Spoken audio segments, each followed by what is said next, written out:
Bismillahirrahmanirrahim. Assalamualaikum warahmatullahi wabarakatuh.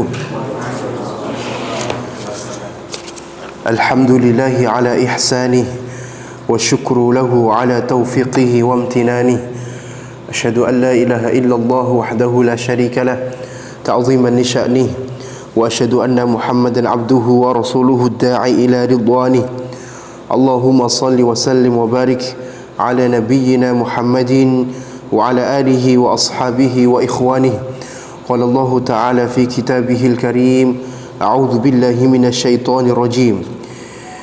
Yarfa'illahu alladhina amanu minkum walladhina utul ilma darajat. Para ikhwah rahimani wa rahimakumullah, alhamdulillah senantiasa kita mengucapkan rasa syukur kepada Allah Azza wa Jalla yang tidak henti-hentinya mencurahkan nikmat kepada kita semuanya. Berikutnya salawat serta salam senantiasa kita curahkan juga kepada junjungan kita Rasulullah sallallahu alaihi wasallam yang telah memberikan suri tauladan yang baik sehingga kita terbimbing jalan kegelapan menuju jalan yang terang benderang.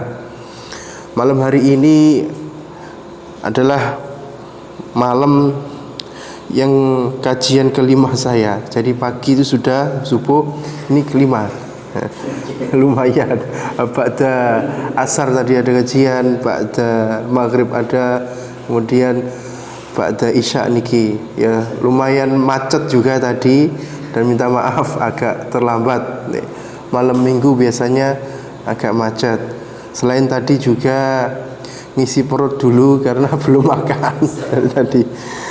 Kita mulai malam hari ini, kita akan belajar tahsin dan juga nanti kita akan tafsirkan dengan menggunakan kitab tafsir yang para ulama tersebut merujuknya. Surat An-Naba. Bisa dibuka surat An-Naba, kita baca dengan bacaan yang bersanad sebagaimana Rasulullah SAW ajarkan kepada kita. Dari mulai ayat 1 sampai 10. Nanti tafsirnya 1 sampai 5 saja. Kalau waktunya cukup bisa semuanya. A'udzu billahi minasy syaithanir rajim. A'udzu billahi minasy syaithanir rajim. Ingat, bacanya tidak boleh harokatnya miring, harus itmamul harokah, lurus harokatnya. A'udzu billahi minasy syai'i harus begini. Syaito, to enggak boleh monyong. To salah karena dia fathah. Syaitonir rajim. Diulangi lagi. A'udzu billahi minasy syaitonir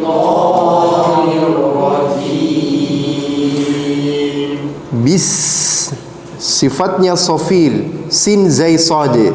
Bismillahirrahmanirrahim. Bismillahirrahmanirrahim. Ya, roknya ditebalkan. Ar-rah, ro, tidak boleh monyong. Bismillahirrahmanirrahim. Ayo.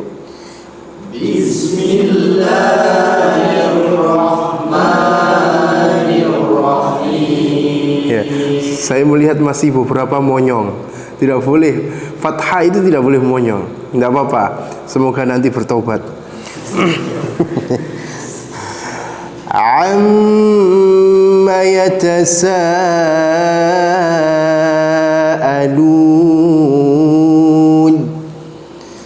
Amma yatasaalun. Nah, ini bacaan apa? Mim tasydid ghunnah. Jadi ghunnah itu ada beberapa. Ghunnah itu harus lewat hidung.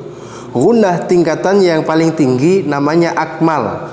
Akmal paling sempurna. Guna akmal itu mim tasydid dengan nun tasydid.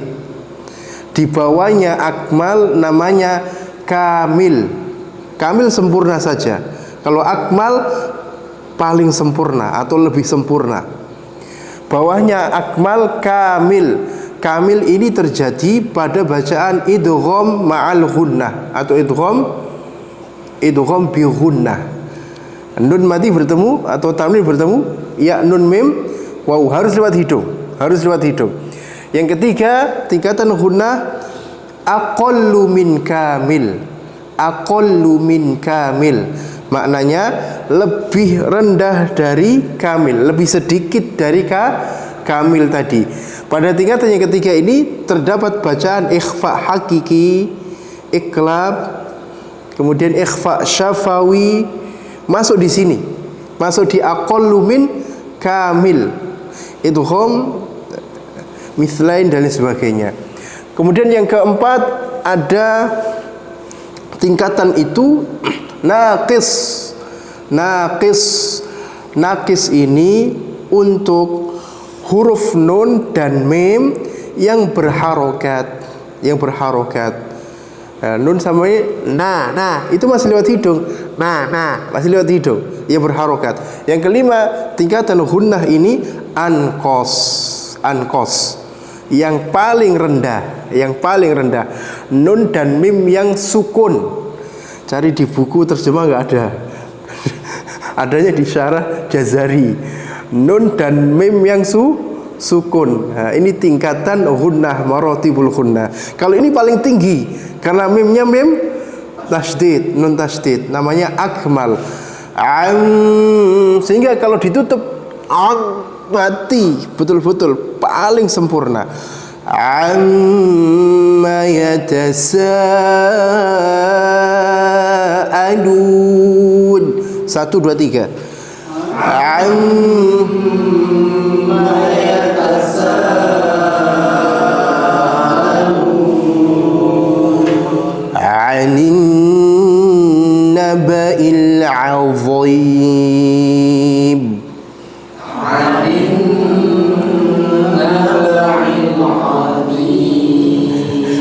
Pokoknya dibaca tebal, jangan ditipiskan. Yang selalu tebal dalam semua keadaan so, do, to, vo. Ini nggak pernah tipis, harus tebal. Dan yang diangkat bagian lidah belakang dan tengah, Voi. Dia tidak boleh dibaca zim, salah. Anin naba'il 'azim. 1 2 3. Anin naba'il. Bisa dicoba satu-satu, nanti nggak kabur ya. Ya, nanti saja. Alladzi hum fihi ditebalkan. Alladzi hum fihi mukhtalifun. 1 2 3. Alladzi hum fihi mukhtalifun. Ya, bacaan kha sukun, ghain sukun itu tergantung harokat sebelumnya.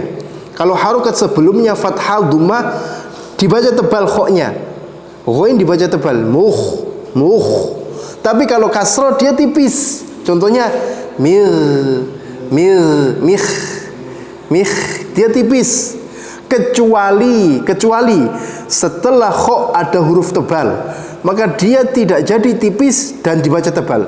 Kalau mirrofa tipis, mirrofa ada ro tebal, mirrofa gitu. Atau ikhraja wa huwa ikhro dibaca tebal karena ada ro berharokat fathah. Wa huwa muharramun 'alaikum ikhraju dibaca tebal karena ada ro-nya berharokat fathah. Seandainya enggak ada ro dan hurufnya tipis, maka dia tipis. Contohnya apa? Mikhdar, misalkan mikhdar, dia dibaca tipis. Contohnya mirfarah, dia dibaca tipis. Kalau ini tebal, mukhtalifun. 1, 2, 3. Kho ini berbeda dengan berbeda dengan sodo todo tebalnya. Kalau sodo todo yang diangkat belakang dengan tengah. Kalau kho belakang saja, cukup. Kalla saya'lamun. Kalla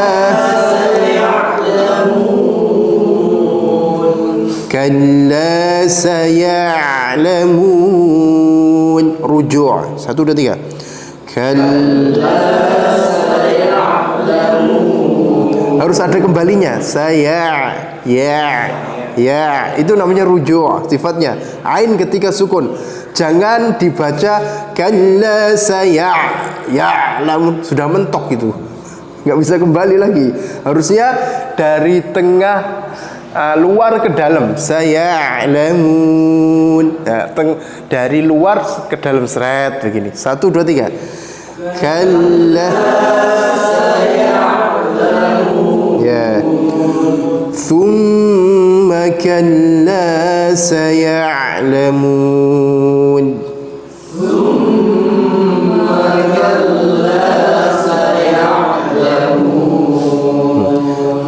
Alam istifham.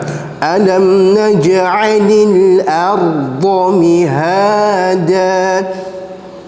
Alam naj'alil arda mihada.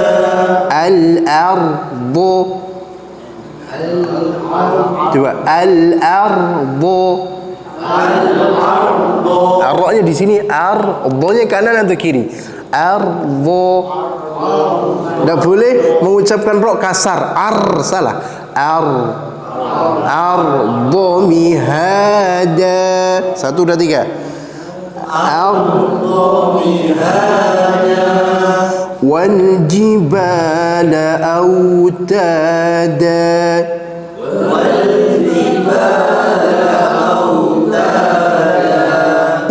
Autada. Wa khalaqa, tebalkan. Wa khalaqnakum azwaja.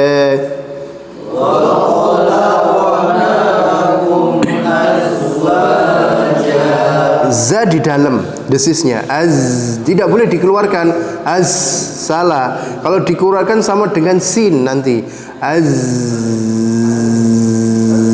Di dalam. Azwaja.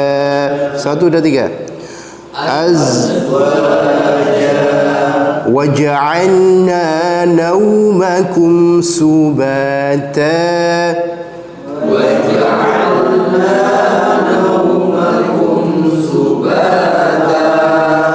Waja'alna al-laila libasa.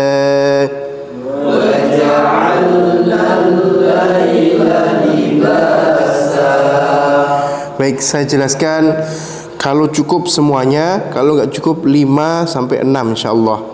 Amma yatasaalun. Amma tentang apa? Yatasaalun, mereka saling bertanya. Surat ini dinamakan surat An-Naba. An-Naba sendiri artinya berita atau kabar. Berita atau kabar. Selain nama lainnya An-Naba, disebut juga surat ini surat Amma. Surat Amma. Makanya dinamakan juz Amma. Karena nama depannya Amma. Banyak beberapa surat yang dinamakan dengan nama depan. Contohnya surat At-Taubah, nama lainnya Baro'ah. Surat At-Taubah nama lainnya Baro'ah. Surat Al-Fil nama lainnya surat Alam Taro. Itu betul juga. Surat Al-Ikhlas nama lainnya surat Kulhu. Ada beberapa, itu ada betulnya. Ada beberapa nama surat yang dinamai dengan nama depan. Contohnya ini, surat An-Naba kabar, nama lainnya surat Amma. Disebut juga juz Amma. Amma yatasaalun, tentang apa mereka saling bertanya. Apa yang mereka tanyakan? An ayyi syai'in yas'alu ba'du kuffari Quraisyin ba'dhan. Tentang apa sebagian kafir Quraisy itu saling bertanya terhadap sebagian yang lain. Tentang masalah apa? Yakni mereka sedang bertanya tentang kabar yang besar. Anin naba'il azim, tentang kabar yang besar. Yatasaaluna anil khabaril azim sya'ni, mereka bertanya tentang kabar yang besar keadaannya. Kabar yang besar itu apa? Para ulama berselisih pendapat. Kabar yang besar itu apa? Para ulama berselisih pendapat. Ada yang mengatakan bahwa kabar yang besar itu maksudnya adalah Al-Quran. Al-Quran berdasarkan firman Allah di surat Sad. Qul huwa naba'un azim, katakanlah Al-Quran itu kabar yang besar. Antum anhu mu'ridun, yang kalian berpaling darinya. Yang pertama, ada yang menafsirkan kabar yang besar itu Al-Quran, karena Al-Quran itu sendiri qaulan thaqila, perkataan yang berat. Al-Quran diturunkan kepada gunung, gunung itu hancur, luluh lantak berkeping-keping. Surat Al-Hasyr ayat 21. Lau anzalna hadzal Qur'an ala jabalin la ra'aitahu khashi'a. Seandainya kami turunkan Al-Quran kepada gunung, engkau akan melihat gunung itu hancur, luluh lantak berkeping-keping. Al-Quran didengar oleh jin. Jin ini mengatakan inna sami'na Qur'anan ajaba. Sepakat jin itu mengatakan Quran ini sangat menakjubkan. Al-Quran didengarkan oleh orang kafir, berefek sekali. Banyak orang-orang Quraisy, kafir Quraisy yang masuk Islam gara-gara mendengarkan Al-Quran. Sehingga cara yang mereka lakukan apa? La tasma'u lihadzal Qur'an. Dalam surat Fussilat ayat 26, jangan kalian mendengarkan Al-Quran ini. Walghaw, buatlah keributan. Karena mereka tahu cara yang paling efektif untuk agar Quran ini bisa dikalahkan adalah orang usah dirungokne. Mereka tahu Quran itu berefek. Banyak yang masuk Islam gara-gara mendengarkan Al-Quran. Quran ini sanggup membuat dunia ketika itu, Jazirah Arab khususnya, geger. Ketika itu ada banyak sekali penyair-penyair seperti Al-Khonsa, Imrul Qais, kemudian juga Al-Walid. Banyak penyair-penyair itu. Tapi begitu Al-Quran itu turun, Al-Quran bukan kitab syair. Al-Quran bukan kitab syair, bukan. Tapi keindahannya bisa mengalahkan syair manapun. Karena Al-Quran kita petunjuk. Itu hebatnya. Ya ayyuhal muddathir qum fa'anzir wa rabbaka fakabbir wa thiyabaka fatahhir. Bagus sekali bahasanya. Sehingga mereka heran. Kalau syair ingin indah harus gombal. Harus gombal dan tidak nyata, lebay. Quran tidak bahasanya. Kaf ha ya ain sad. Apa artinya? Gak ada yang tahu artinya. Tapi perpaduan huruf-hurufnya sangat indah. Dzikru rahmati rabbika 'abdahu Zakaria. Ya belakangnya. إذ نادى ربه نداء خفيا. Ya lagi. قال رب إني وهن العظم مني واشتعلت رأس شيبا ولم أكن بدعائك رب شقيا. Itu baru itu. Kalau saya teruskan terus sama enak sekali didengarkan Quran. Ini karena saya agak pilek jadi nggak fit suaranya dan sebagainya. Quran bisa membuat peradaban ketika itu tercengang. Ini betul-betul perkataan yang sangat berat dan ini kabar yang besar. Jadi para ulama mengatakan, ulama tafsir, yang disebut dengan anin naba'il azim ini Quran, berdasarkan surat Shad. Kemudian pendapat yang kedua, kabar yang besar ini kabar kerasulan Rasulullah, kabar diangkatnya Rasul Muhammad sallallahu alaihi wasallam. Mereka langsung menolak kabar itu. Semuanya sepakat bahwa Rasulullah itu al-amin, orang yang dipercaya, dan mereka kenal betul-betul siapa Rasulullah sallallahu alaihi wasallam. Dalam Al-Baqarah 146, mereka mengenal Rasulullah ya'rifunahu kama ya'rifuna abna'ahum, sebagaimana mereka mengenal anak-anak mereka. Bapak sama anaknya kenal banget, Bu? Tidak. Kenal sekali. Anaknya kebiasaannya apa, cirinya apa, bahkan ada tanda lahir khusus, tahu bapak ibu itu anaknya. Mereka sangat kenal Muhammad. Tapi ketika Nabi mendeklarasikan sebagai utusan Allah, mereka semuanya menolak. Dan ini kabar besar. Kemudian yang ketiga, para ikhwas sekalian, yang dimaksud kabar besar ini adalah hari kiamat. Hari kiamat.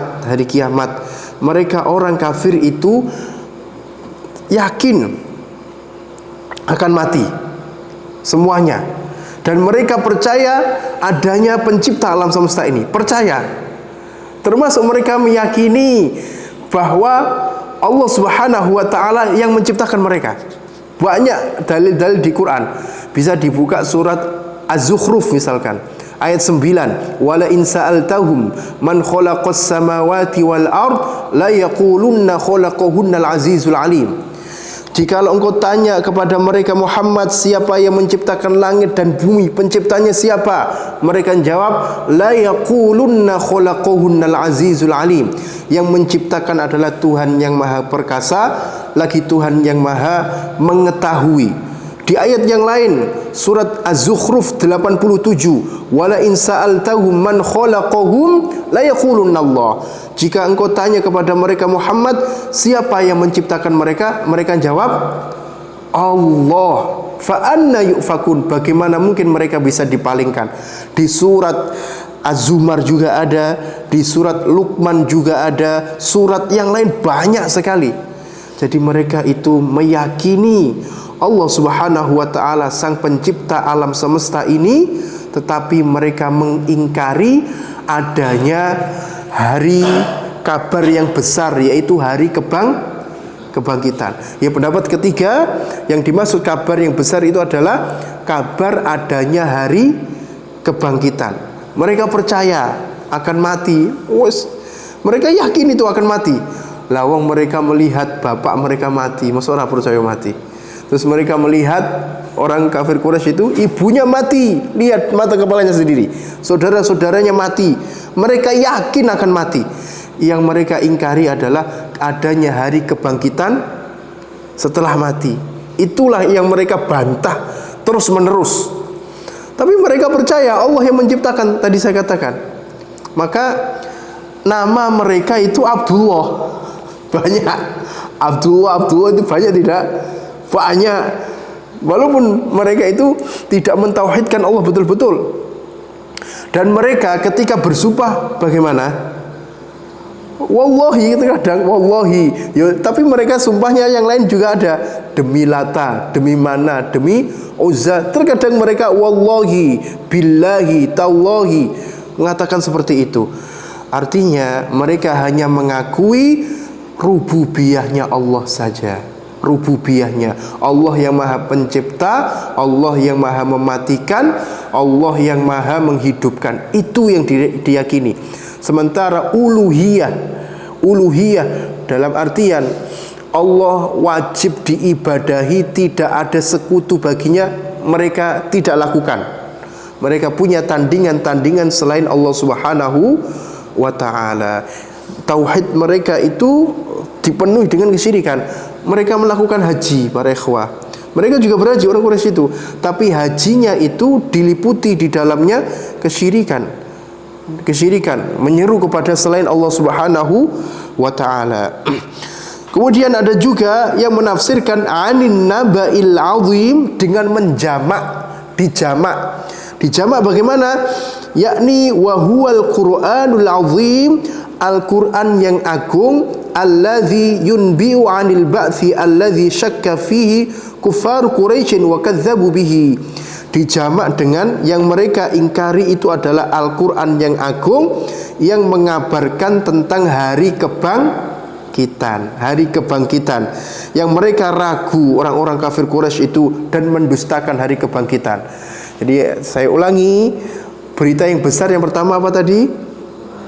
Al-Quran. Yang kedua apa? Kerasulan Muhammad SAW. Yang ketiga apa? Hari kebangkitan. Dan ada yang menjamak, yang mereka ingkari Al-Quran yang mengabarkan di dalamnya hari kebangkitan. Termasuk di dalam tafsir Al-Muyassar ini dijamak seluruhnya Al-Quran yang mengabarkan tentang hari kebangkitan. Kalau antum buka di beberapa firman Allah, bagaimana pengingkaran mereka itu luar biasa. Contohnya saya sebutkan di surat Al-Mu'minun ayat 35, 36, 37, 38. 35 mereka mengatakan aya'idukum annakum idza mittum wa kuntum turaba wa idhaman annakum mukhrajun. Apakah ia Muhammad ini menjanjikan kepada kalian jika kalian telah mati menjadi debu, kalian akan dibangkitkan. Hayhata hayhata lima tu'adun, sangat jauh ngimpi. Istilahnya bosone kita ngimpi ora mungkin, sangat jauh dari yang dijanjikan. In hiya illa hayatuna dunya, kehidupan kami adalah kehidupan di dunia. Namutu wa nahya, kami mati dan kami hidup. Wa ma nahnu bimab'utsin, kami enggak akan dibangkitkan. Banyak kalau saya sebutkan satu persatu bantahan mereka, keingkaran mereka terhadap hari kebangkitan. Buka lagi di surat As-Sajdah ayat 10. Wa qalu, mereka mengatakan aidza dhalalna, apakah jika kami lenyap, sudah hilang sama sekali, lenyap di dunia ini, wis hancur, sudah dikubur ribuan tahun. Aidza dhalalna wa qalu aidza dhalalna a inna la fi khalqin jadid, apakah kami akan dibangkitkan dengan ciptaan yang baru? Itu lagi mereka ngece di dalam hal ini. Logikanya gampang para ikhwah. Makanya juz 30 ini, juz 30 isinya menekankan tentang keimanan kepada hari kebangkitan. Karena itu penting sekali, beriman kepada hari kiamat. Yang menyebabkan orang kafir itu tidak beriman kepada hari kebangkitan apa? Karena mereka ingin hidup sebebas-bebasnya, kepingin urip saenake dhewe. Mereka takut kalau adanya hari kebangkitan. Mereka nggak ingin adanya itu.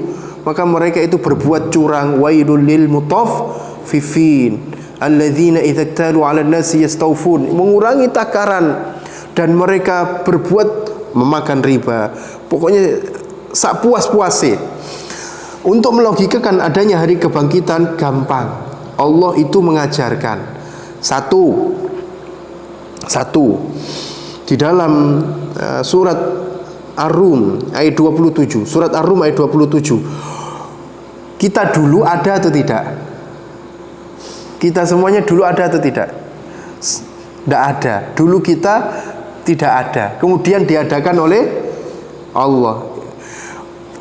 Kita hancur, Allah tinggal mengadakan lagi. Lebih gampang atau lebih susah? Lebih gampang. Wong dulu tidak ada, kemudian dia adakan. Sekarang kalian nggak ada, meninggal. Kemudian Allah tinggal kun, mengadakan kembali. Itu lebih mudah. Dan yang tidak hancur dari manusia itu ajbuz zanab, tulang ekor yang paling kecil di tulang ekor ini. Dari situlah Allah akan membangkitkan seperti bakol itu, sayur-sayuran yang tumbuh, tumbuh-tumbuhan itu, biji. Seperti itulah Bahkan kalau orang itu hancur sehancur-hancurnya, Allah gampang manggil serbuk debunya itu. Bangkit. Allah mengatakan wa huwal ladzi yabda'ul khalqa. Allah yang memulai penciptaan. Tsumma yu'iduhu, kemudian mengulangi lagi. Wa huwa ahwanu alaih. Itu lebih mudah bagi Allah Subhanahu wa taala. Itu logika yang pertama yang Allah ajarkan, adanya hari kebangkitan. Logika yang kedua, adanya hari kebangkitan.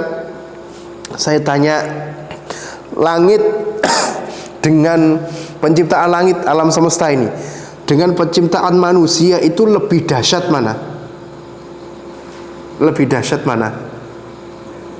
Loh, penciptaan langit yang sedemikian dahsyat dengan penciptaan alam dengan penciptaan manusia itu lebih dahsyat mana? Alam semesta. Lebih dahsyat alam semesta. Manusia ini bagian terkecil dari langit alam semesta ini. Kalau Allah kuasa menciptakan langit alam semesta, apalagi cuma membangkitkan manusia, itu remeh-temeh. Makanya Allah mengatakan, a antum asyaddu khalqan amis sama bana. Itu surat apa? Al-Quran, surat An-Nazi'at. Surat An-Nazi'at. Apakah penciptaan kalian itu lebih dahsyat ataukah penciptaan langit? Jawab. Allah katakan gitu. Jawab. Dan ini cuma perlu direnungkan. Tentu langit yang lebih dahsyat. Kalau Allah kuasa menciptakan langit alam semesta, apalagi bangkitkan manusia, gampang malah. Makanya dalam ayat yang lain, surat Ghafir ayat 57, la khalqus samawat wal ard, sungguh penciptaan langit dan bumi akbar, lebih dahsyat, lebih besar, min khalqin nas, daripada penciptaan manusia. Walakinna aktsarun nasi la ya'lamun. Akan tetapi kebanyakan manusia dia tidak mengetahui. Orang kafir Quraisy itu enggak mikir blas. Yang ketiga, logikanya, Allah pernah menghidupkan orang mati. Dulu pernah. Kisah Bani Israel yang membunuh itu, sehingga Allah memerintahkan untuk menyembelih sapi. Baqarah itu bukan sapi betina, tapi sapi. Ya, tak di situ bukan tak untuk perempuan, menyembelih sapi. Terus diambil bagian dari sapi, sampai orang Bani Israel itu takon kayak kentekon, sapi ini warnane opo, dipersulit, agak kuning-kuning begitu. Orang kalau banyak tanya malah akan dipersulit. Nah, kemudian bagian sapi yang diambil di tafsir Jalalain itu adalah lidahnya. Diambil kemudian dipukulkan kepada orang yang mati itu. Bangkit. Sopo sing mati ini kuwi ditakoni si fulan. Terus mati meneh. Si fulan terus mati. Gampang. Kemudian dalil yang keempat yang menetapkan adanya hari kebangkitan adalah, apakah mungkin Allah itu menciptakan saya dan antum semuanya sia-sia, dan orang yang ada di dunia ini sia-sia? Setelah menciptakan hancur, dibiarkan begitu saja, tidak diadili, tidak dibedakan antara orang yang baik dan tidak, orang yang zalim dan tidak, orang yang jahat dan tidak. Mungkin tidak? Halo? Tidak mungkin. Lawang menungso saja, manusia, pemimpin itu tidak mungkin membiarkan bahwa hanya misalkan berbuat benar dan salah mesti diadili. Apalagi Allah, gak mungkin. Secara logika itu tidak mungkin. Maka ini memperkuat hujjah adanya hari kebangkitan, dan mereka tidak percaya akan hal itu. Kemudian selanjutnya, kalla saya'lamun, kata Allah. Kalla saya'lamun, sekali-kali tidak. Saya'lamun, kelak mereka akan mengetahui. Mereka akan mengetahui. Thumma kalla saya'lamun, kemudian sekali-kali tidak. Saya'lamun, kelak mereka akan mengetahui. Seakan-akan ini sindiran dari Allah Subhanahu wa taala. Kamu mengingkari adanya hari kebangkitan, wahai kafir Quraisy, tunggu, kamu akan mengetahui dengan mata kepala sendiri bahwa hari kebangkitan itu memang betul-betul ada, tidak terbantahkan dengan menggunakan akan di sini. Artinya nanti kan ada buktinya. Dan termasuk pembahasan di hari kebangkitan itu mati. Mati itu sudah masuk bahasan hari akhir. Nikmat kubur, azab kubur. Masalahnya yang sudah mati nggak bisa ngirim SMS. Coba kalau bisa ngirim, piye kabari, ajur mur. Ya, kalau dia bisa ngirim, banyak yang iman, yakin banyak yang iman. Piye kabari, rek, alhamdulillah enak ning kene, luas, maame enak mangane. Bisa ngomong kayak gitu, banyak yang iman. Masalahnya enggak mengirimkan kabar lewat WA atau lewat update status Facebook begitu. Enggak bisa kalau sudah meninggal dunia.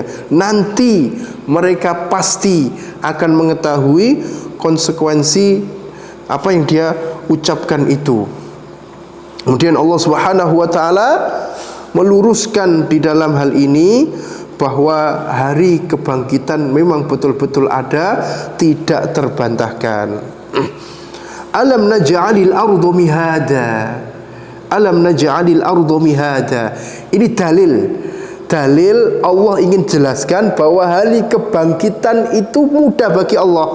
Allah kuasa menciptakan bumi itu mihad, hamparan.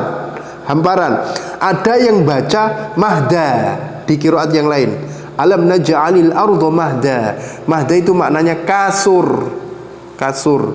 Jadi sama, kalian akan melihat bumi ini hamparan ataukah kasur. Gak pernah kalian melihat bumi ini ada ujungnya. Allah bahasakan di sini dengan hamparan, bukan persegi panjang.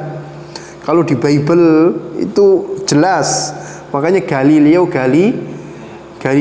yang pernah kalian baca mungkin, Galilei itu dihukum mati oleh gereja karena dia menemukan teleskop, kemudian diamati bumi itu bulatnya nggak bulat banget, bulat itu, dihukum mati oleh gereja karena di Bible itu bumi itu persegi panjang.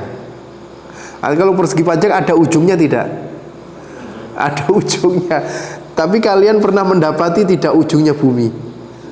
Enggak pernah sama sekali. Hamparan demi hamparan. Kata-kata hamparan ini yang tersaji gak pernah ada jurang. Sama saja bumi itu bulat. Saking bulat gede, apa itu?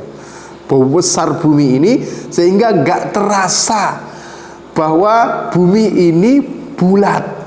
Yang tersaji adalah hamparan demi hamparan. Mal amru, urusannya bukanlah kama yaz'umu haula'il musyrikun, sebagaimana orang-orang musyrikin itu menduga. Saya'lamu haula'il musyrikuna aqibata takdzibihim, kelak mereka orang-orang musyrik dia akan mengetahui akibat pendustaan mereka. Wa yadhharu lahum, dan akan tampak bagi mereka mallahu fa'ilun bihim yaumal qiyamah, apa-apa yang Allah lakukan kepada mereka di hari kiamat. Allah Subhanahu wa taala akan menunjukkan apa yang Allah Subhanahu wa taala perbuat kepada mereka. Tsumma sayata'akkadu lahum dzalik, kemudian akan menguatkan yang demikian itu. Wa yata'akkadu lahum sidqu ma jaa'a bihi Muhammadun sallallahu alaihi wasallam minal Qur'ani wal ba'thi, kemudian juga akan menguatkan kabar apa yang dibawa oleh Muhammad sallallahu alaihi wasallam dari Quran dan hari kebangkitan, tentang ancaman dan peringatan itu. Allah menjadikan di sini dalil untuk menetapkan adanya hari kebangkitan dengan bumi Allah kuasa menciptakan hamparan demi hamparan. Bumi ini termasuk di antara tanda-tanda yang paling logis, mudah menetapkan adanya hari kebangkitan. Coba bagaimana menurut antum semuanya seandainya Allah Subhanahu wa taala,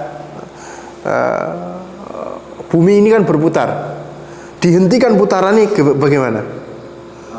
Ambiar, semuanya ambar. Kita pernah tidak merasakan putaran bumi? Tidak sama sekali. Itu saja canggihnya minta ampun. Masya Allah. Berarti muternya bumi itu cepet kayak apa?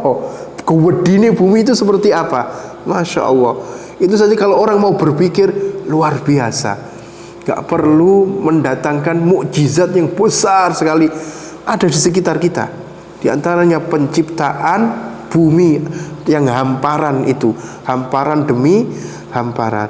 Demikian para ikhwah, ini sampai ayat yang ke-6. Insyaallah besok kita lanjutkan ayat ke-7 dan selanjutnya. Semoga bermanfaat. Pada ayat awal ini kita jelaskan tadi pendustaan orang-orang kafir Quraisy tentang hari kebangkitan yang dikabarkan di dalam Al-Quran. Dan tadi sudah saya jelaskan beberapa alasan bahwa hari kebangkitan itu ada. Allah sudah mengajarkan kepada kita dalil-dalil adanya hari kebangkitan. Assalamualaikum warahmatullahi wabarakatuh.